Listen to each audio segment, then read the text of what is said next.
ماشاء اللہ لا حول ولا قوت الا باللہ العلی العظیم. حسبنا اللہ ونعم الوکیل ونعم المولا ونعم النصیر.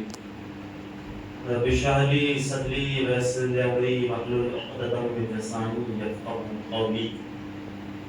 اعوذ باللہ من الشیطان الرجیم. بسم اللہ الرحمن الرحیم.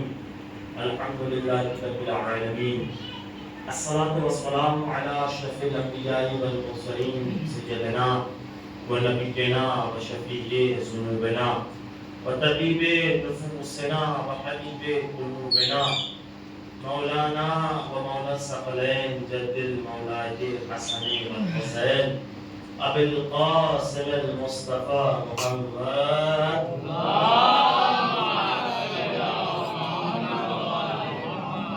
وعلى أهل بيته التجرين الطاهرين المعصومين المظلومين المنتقمين المنتجبين ولعنة الله على أعدائهم ومنكر فضائلهم ومصائبهم أجمعين من يومنا هذا إلى قيام يوم الدين.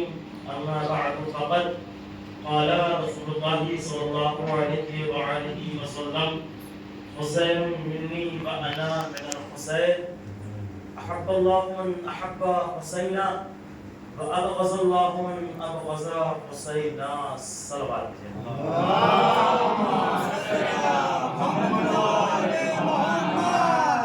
معزز سامعین کرام، دوسری مرتبہ وہ بھی ایک طویل عرصے کے بعد آپ قومی نظام کی خدمت میں حاضر ہوا. گزارش کر رہا ہوں کہ شروع سے میرے ساتھ جڑ جائیے. وہ اس لیے کیونکہ آدھے گھنٹے تک مومنین یہ سوچتے ہیں کہ مولانا مجلس کیسی پڑھتے ہوں گے، پھر آدھے گھنٹے کے بعد فیصلہ کرتے ہیں کہ کیا پڑھا، کیسے پڑھا، کیوں پڑھا. اور پیچھے والوں سے میں مخاطب ہو کر کے کہوں گا کہ پیچھے والے بھی اپنے آپ کو آگے سمجھیں اور جو سائڈ میں بیٹھے ہیں ادھر آگے تشریف لے آئیں. قریب آؤ کہ شاید سمجھ سکیں مجھ کو. یہ دنیا کو برف نہیں ہوگا.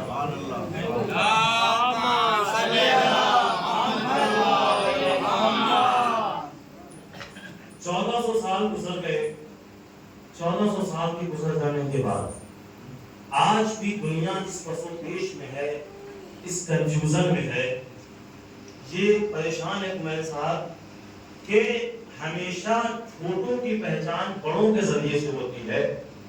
نواسے سے نانا نہیں ہو سکتا ہے، نانا سے نواسا ہوگا.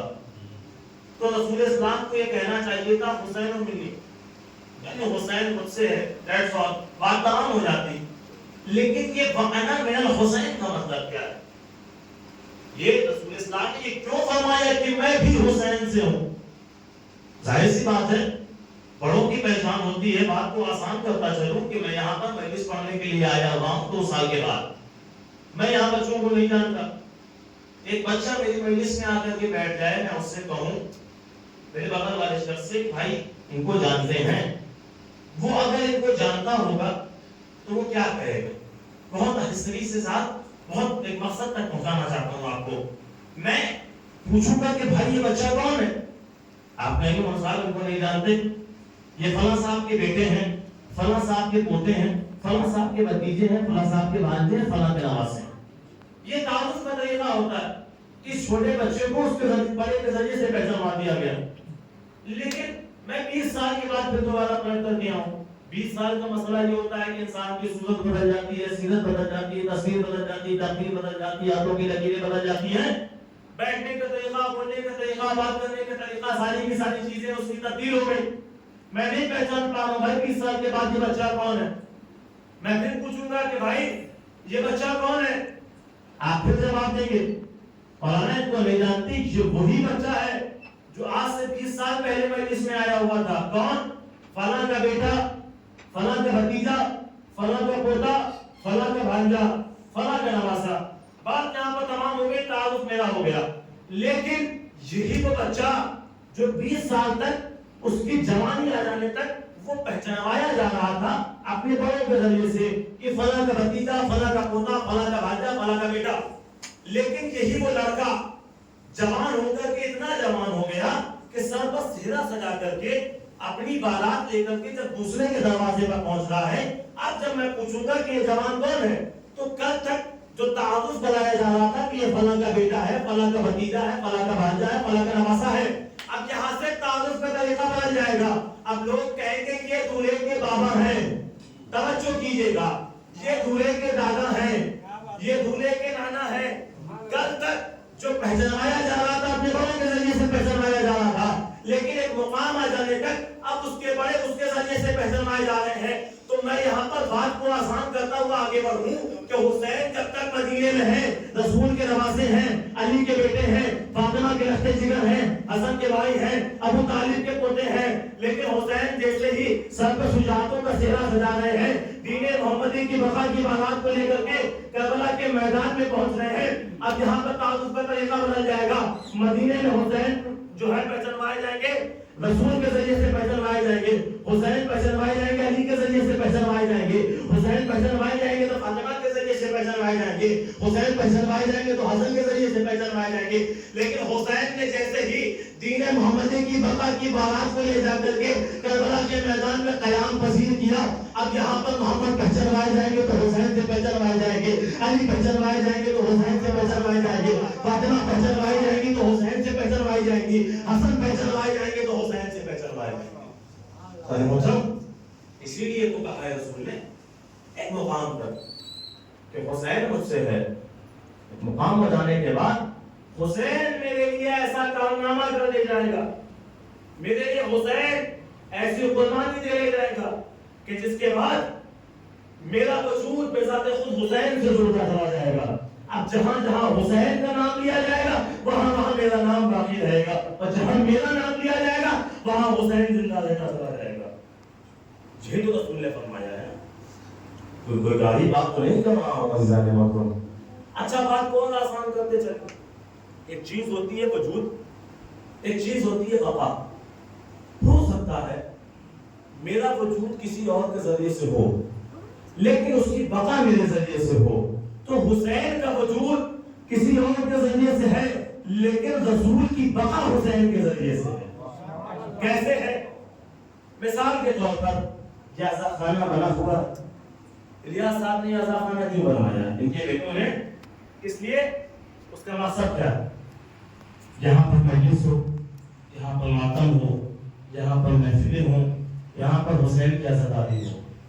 اگر یہاں پر مجلس ہو رہی ہے تو اس کا مطلب یہ ہے کہ بنانے والے کا مقصد زندہ ہے، بنانے والے کا وجود زندہ ہے. محفل ہو رہی ہے مطلب مقصد عزا خانے کا زندہ ہے. تو اس کا مطلب یہ ہے کہ اچھا انصاف سے بتائیے اب آگے چل کے رسول دنیا میں کیوں آئے ہیں؟ رسول کے اس کائنات میں آنے کا مقصد کیا ہے؟ رسول اس کائنات میں آئے ہیں نماز قائم رہے، روزہ ماہ رمضان میں رکھا جائے، حج 7 چکروں میں تک تمام ہو جائے، بھائی بھائی کے بیچ میں احترام زندہ رہے، بہن بہن کے بیچ میں عزت و احترام باقی رہے.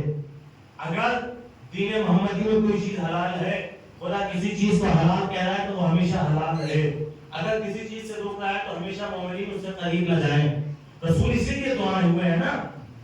تو اس کا مطلب یہ ہے کہ انصاف سے بتائیے اگر حسین کربلا نہ آئے ہوتے، نمازیں ہوتی، روزہ ہوتا، حج ہوتا، بھائی بھائی میں احترام باقی رہتا، بہن بہن کے درمیان عزت و وقار باقی رہتا، نہیں رہتا نا. تو اس کا مطلب یہ ہے کہ آج اگر نمازیں اپنے وقت پر ہو رہی ہیں تو اس کا مطلب یہ ہے کہ رسول زندہ ہیں. اگر بھائی بھائی میں احترام باقی ہے تو مطلب یہ ہے کہ رسول کا مقصد اور رسول بذات خود زندہ ہے. اگر دو گھروں کے بیچ میں دیواریں نہیں اٹھی ہیں تو اس کا مطلب یہ ہے کہ رسول زندہ ہے، رسول کا مقصد زندہ ہے. تو یہی تو وجہ ہے نا، رسول یہی تو بتانا چاہ رہے ہیں کہ حسین مجھ سے ہے اور میں حسین سے کس طریقے سے ہوں. دیکھو میرا کام تھا لوگوں تک پہنچا دینا، لوگوں کو بتا دینا. اب اگر کوئی میرے نام کو زندہ رکھ رہا ہے، میرے وجود کو زندہ رکھ رہا ہے، میرے مقصد کو زندہ رکھ رہا ہے تو اس کا یہ مطلب ہے وہ کوئی مجھ سے جدا نہیں ہے بلکہ وہ مجھ سے جڑا ہوا ہے. اور پیغمبر اسلام کے بارے میں کیا ملتا ہے؟ پیغمبر اسلام کون ہے ذرا یہ بتائیے. پیغمبر اسلام سارے کے سارے 1,23,999 انبیاء کے سردار ہے. اور سردار کا کام کیا ہوتا ہے؟ سردار کا کام یہ ہوتا ہے کہ سارے کے سارے لوگوں کی ذمہ داری اپنے کندھوں پر لینا. اب آدم کس لیے آئے؟ لا الہ الا اللہ کے لیے. موسیٰ کس لیے آئے ہیں؟ لا الہ الا اللہ کے لیے. عیسیٰ کس لیے آئے ہیں؟ لا الہ الا اللہ کے لیے. محمد کس لیے آئے ہیں؟ لا الہ الا اللہ کے لیے. حسین نے کربلا میں آ کر کے کیا بچایا؟ لا الہ الا اللہ. توجہ کیجئے گا بھائی، جاگ جائیے کہ حسین نے کربلا میں آ کر کے کیا بچایا؟ لا الہ الا اللہ بچایا. تو اس کا مطلب یہ ہے کہ اکیلے حسین نے کربلا میں آ کر کے رسول کے دین کو نہیں بچایا ہے، رسول کے وجود کو نہیں زندہ رکھا ہے، بلکہ آدم کی آدمیت کو زندہ رکھا ہے، موسیٰ کے تقوی کو زندہ رکھا ہے، ابراہیم کی نجات کی کشتی کو باقی رکھا ہے. یہی وجہ ہے کہ ہم اور آپ ذات واضح میں یوں ہی نہیں آ کر کے پڑھتے ہیں السلام علیکم واضح متفضل اللہ، السلام علیکم واضح محمد اللہ، السلام علیکم واضح موسیٰ کلیم اللہ، السلام علیکم واضح صدق اللہ، السلام علیکم واضح موسیٰ کلیم اللہ، السلام علیکم واضح عیسیٰ روح اللہ. کیوں پڑھ رہے ہیں؟ وہ اس لیے پڑھ رہے ہیں کیونکہ اے حسین تم نے کربلا میں آ کر کے صرف اور صرف محمد کے دین کو نہیں بچا رکھا ہے، میرے وجود کو زندہ رکھا ہے اور میرے ساتھ ساتھ خدا کے وجود کو بھی زندہ رکھا ہے. صلوات بھیجیے محمد محمد.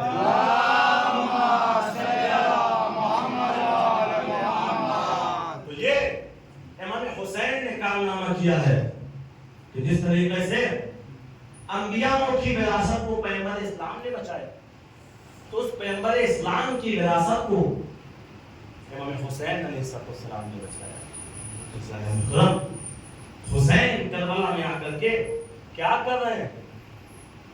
حسین علیہ السلام نے کربلا میں آ کر کے جنگ نہیں کی ہے، بلکہ محمد کے دین کو جگر کی ضرورت تھی، دھڑکن چاہیے تھی، تو علی اکبر کا کلیجہ دیا ہے اس نے. رسول کے دین کو شانوں کی ضرورت تھی، عباس کی شانیں دی ہیں حسین. محمد کے دین کو خون کی ضرورت تھی، تو اپنا خون حسین نے دیا. محمد کے دین کو دوستی کی ضرورت تھی، تو اپنا حبیب کو مظاہر دیا ہے. محترم حسین نے کچھ اپنے لیے نہیں کیا، سب کچھ نانا کے دین کے لیے، سب کچھ لا الہ الا اللہ کے لیے کیا. اور اس لا الہ الا اللہ کو اس انداز میں ان کے وارث سید سجاد نے باقی رکھا ہے. تو اب ایسا اس بقا کو امام سجاد نے باقی رکھا کہ یزید کہ جس نے سید سجاد کو قید تو کر لیا تھا، لیکن اسے کیا خبر تھی کہ وہ ہتھکڑی اور بیڑیاں پہنا تو سید سجاد کو رہا ہے، لیکن حسد اس کے وجود میں بڑھتی چلی جائے گی. محترم کس انداز میں اس شجاعت کو، اس بقا کو جو کہ امام حسین علیہ السلام نے باقی رکھا ہے، اس کو سید سجاد نے زندہ کیا. بات کو آگے بڑھاتا ہوا چلوں تو یہ بتا دوں کہ کربلا عصر کی اذان کے بعد ختم ہو چکی تھی. ہم آج مجلسیں کر رہے ہیں، مجلسوں میں آ کر کے گریہ کر رہے ہیں، ماتم کر رہے ہیں، یہ کس کا کرم ہے؟ کس کا احسان ہے بتائیے؟ یہ کسی اور کا احسان نہیں ہے سوائے سید سجاد کا. کیوں؟ اس لیے کیونکہ اگر کسی نے نبی کے نام کو زندہ رکھا ہے، نبی کے وجود کو زندہ رکھا ہے، تو اسے حسین کہتے ہیں، اور جو حسین کے وجود کو زندہ رکھے اسے سید سجاد کہتے ہیں. کس انداز میں زندہ رکھا ہے حسین کے نام کو؟ سوچیے ذرا. یہ قافلہ قید ہو کر کے کہاں پہنچا ہے؟ کوفے میں پہنچا ہے. امام سجاد کی شجاعت آپ کے سامنے عرض کرتا جاتا ہوں، اور جتنی بلندی سے امام سجاد کی شجاعت کو سنیں گے اتنا جا کر کے امام سجاد کی شجاعت کو سلام ہوگا. اچانک محترم یہ قافلہ قید ہوتے ہوئے کوفے کے دربار میں پہنچ گیا. ابن زیاد تخت پر بیٹھا ہے. تخت پر بیٹھے ہوئے ابن زیاد نے کہا کہ ہتھکڑی بیڑیوں میں بیمار قیدی کون ہے کہ جو لگ نہیں رہا ہے کہ قیدی بھی ہے بیمار بھی ہے. محترم توجہ کیجئے گا کہ ایک دشمن تعریف کر رہا کہ یہ کون ایسا بیمار ہے جو ہتھکڑیوں بیڑیوں میں جگہ تو ہے لیکن لگ نہیں رہا ہے کہ بیمار ہے. مرتبہ کسی نے کہا کہ یہ علی ابن حسین. جیسے علی کا نام آنا تھا. مسئلہ تو یہ بھی ہے نا کہ ہر کسی سے کی حلق سے علی اترتا نہیں ہے. اب جس کی حلق سے علی اتر گیا اس کا ہاضمہ کمزور ہوتا ہے, اس کے بھی ہاضمہ کمزور تھا, چہرے کو بگاڑا. علی یہ حسین کو ہو کیا گیا تھا آخر؟ ابھی ایک علی کے سینے پہ برشی مارا گیا ہے, ایک علی کے گردن پہ تیر مارا گیا ہے, اب ایک علی اور آ گیا. یہ کتنے علی ہے؟ ایک مطلب ہے وہ سجاد نے سر کو اٹھایا, اٹھا کر کے کہتے ہیں او ابن زیاد, میرے بابا علی کو اپنے بابا علی سے تھی محبت, لہذا انہوں نے اپنے سارے بیٹوں کے نام علی رکھ دیے. او ابن زیاد, تیرا بھی کوئی بیٹا ہو اور تجھے پتا ہو تیرا باپ کون ہے تو جا کر کے اپنے بیٹوں کا نام رکھے.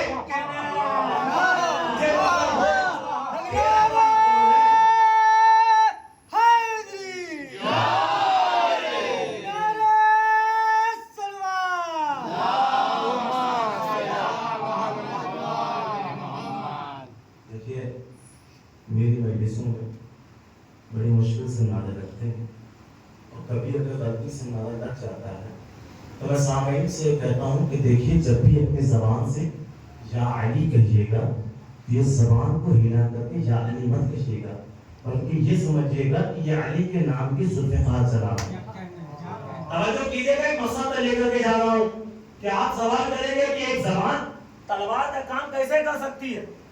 کہا چلیے آئیے میں آپ کو لے کر کے چلتا ہوں ایک مرتبہ صفین کے میدان میں, جہاں علی تلوار چلا رہے ہیں. تلوار چلتی جاتی ہے رک جاتی ہے, چلتی جاتی ہے رک جاتی ہے. ایک مرتبہ سلمان قریب آئے, آ کر کے کہتے ہیں مولا یہ آپ کی تلوار کسی کو مارتی ہے کسی کو چھوڑ دیتی ہے.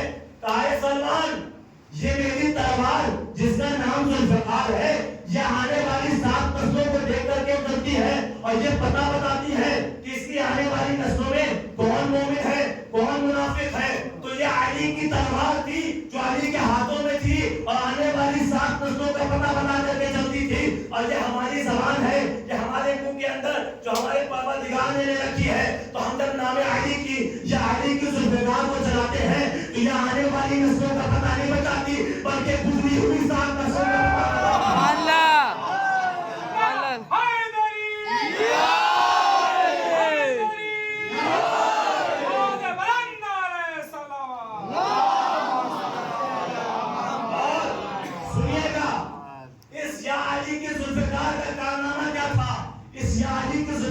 کسی اور نے نہیں چلایا ہے بلکہ تمہارے امام سید سجاد و جناب زینب نے چلایا ہے کہ جب زینب نے علی والا خطبہ اختیار کیا, علی کے نام کی ذوالفقار کو چلانا شروع کیا, تو گردنوں کو ایسے انداز میں نہیں کاٹا کہ خون باہر نکلے, بلکہ جیسے ہی جیسے علی کا نام لیتے جاتی تھی خون نگوں میں سوکھتا جاتا تھا. یہ علی کے نام کی ذوالفقار کو چلایا ہے زینب و سید سجاد نے. آگے چلیے سنیے گا کس انداز میں علی کے نام کی ذوالفقار کو چلایا ہے. امام سجاد نے کہا او ابن زیاد, تیرا بھی کوئی بیٹا ہو تجھے پتا ہو تیرا باپ کون ہے تو جا کر کے نام رکھ دینا. مسئلہ تو یہی ہے کہ قاتلان حسین کا شجرہ نہیں ملتا. یہ قافلہ شام کے دربار میں پہنچا, شام کے دربار میں جیسے پہنچا تو ایک مسئلہ آپ کے سامنے عرض کر دوں کہ ہم آپ کے سمجھتے ہیں کہ یزید بے وقوف تھا, یزید احمق تھا. یہ ہماری احمقیت ہے کہ ہم سمجھتے ہیں یزید بے وقوف تھا. یزید کہانی دیکھیے گا یزید کی. محمد صلی اللہ علیہ وسلم کہے کے لیے آئے ہیں لا الہ الا اللہ کے لیے, ٹھیک, قرآن کے لیے آئے ہیں, نمازوں کے لیے آئے ہیں.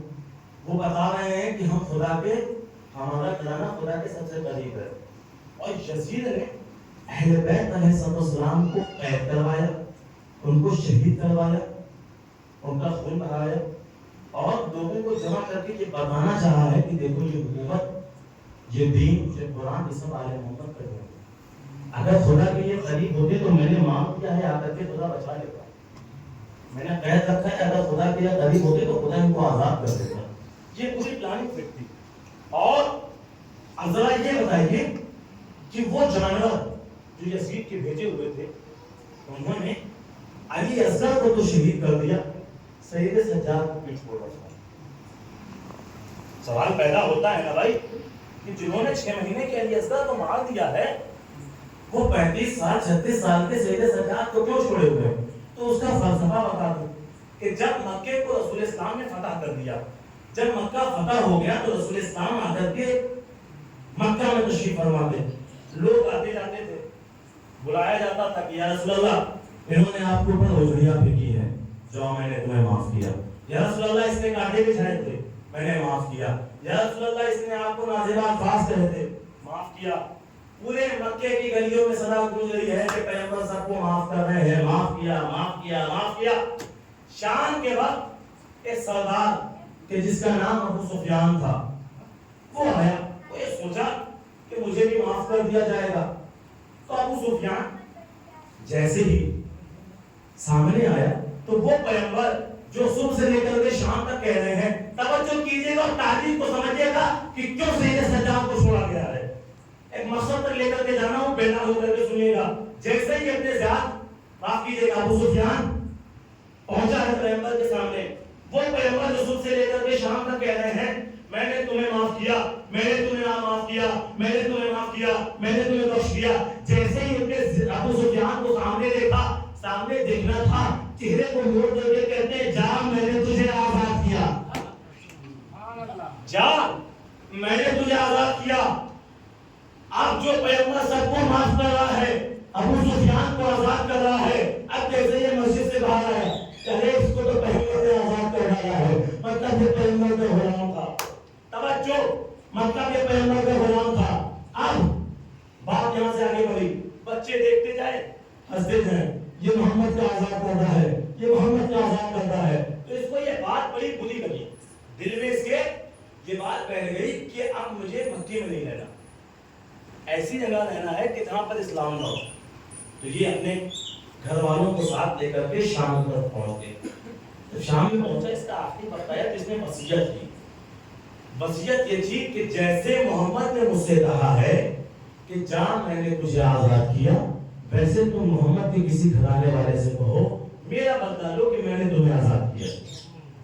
تو پوری پلاننگ ہو گئی، ابو سفیان مر گیا، معاویہ کے پاس حکومت آئی، معاویہ نے چاہا کہ اپنے باپ کے بعد حکومت پر اس کی وصیت پر عمل کیا جائے۔ اس نے علی کے خلاف آیا، صفین میں شکست کھائی، بھاگ گیا، نہیں کروا پایا، اس کا ارمان ادھورا رہ گیا۔ حکومت امیر المومنین کے بعد حضرت حسن تک آئی، حضرت حسن نے اس کو شکست دی، ایسا نامہ لکھ کر کے بھیج دیا کہ وہ مجبور ہو گیا۔ تو وہ بھی یہ جملہ نہیں کہہ پایا کہ جہاں میں نے تجھے آزاد کیا۔ اب حکومت یزید کی طرف آئی، یزید نے یہ چاہا کہ امام حسین علیہ السلام کو قید کروا کر کے اس سے کہہ دیں گے کہ جا میں نے تجھے آزاد کیا، لیکن حسین نے ایسے فلسفہ چلا کہ میں تیری بیعت کروں گا ہی نہیں، تیرے دربار میں پہنچوں گا۔ تو وہ وہاں سے بھی مضبوط ہو گیا۔ اب یہ سید سجاد کو قید کر لیا، سید سجاد کو قید کرنے کے بعد توجہ کیجیے گا عزیزان محترم، سید سجاد کو قید کر لینے کے بعد ایک مرتبہ اس نے لوگوں کو بلایا، کہا اس وقت صرف اور صرف مکے والوں نے سنا تھا نا کہ میرے دادا کو کہا تھا کہ جا میں نے تجھے آزاد کیا، اب میں ملکوں کے لوگوں کو بلاؤں گا، اب میں شہروں کے لوگوں کو بلاؤں گا، اب میں کاتبوں کو بلواؤں گا، سب کو بلوا کر کے لکھواؤں گا، دکھلواؤں گا کہ یزید نے جا کر کے محمد کے گھرانے والوں کو آزاد کیا تھا۔ اور یزید اپنے 16 سیڑھیوں کے تخت پر جا کر کے بیٹھا، اس کے 50 سالہ ارمان نکلنے والے تھے نا، بھائی کو آ کر کے جیسے ہی سید سجاد کے سامنے ہوا، لیکن قدرت کا کرشمہ دیکھیے کہ جیسے ہی قدرت کے کرشمے میں ایک بات پیش ہوئی، میں آگے اس کرتا چلوں گا کہ دیکھیے جیسے ہی ایک مرتبہ یزید نے چاہا کہ سید سجاد سے مخاطب ہو کر کے وہ اس لفظوں کو کہے کہ جا میں نے تجھے آزاد کیا، اس نے اپنے جسم کی پوری طاقت کو اپنے پھیپھڑوں میں جمع کیا، اس نے جسم کی طاقت کو پھیپھڑوں میں جمع کیا، پھیپھڑوں میں جمع کر لینے کے بعد ایک مرتبہ وہ اپنی حلق تک لایا کہ جا میں نے تجھے آزاد کیا بول دوں۔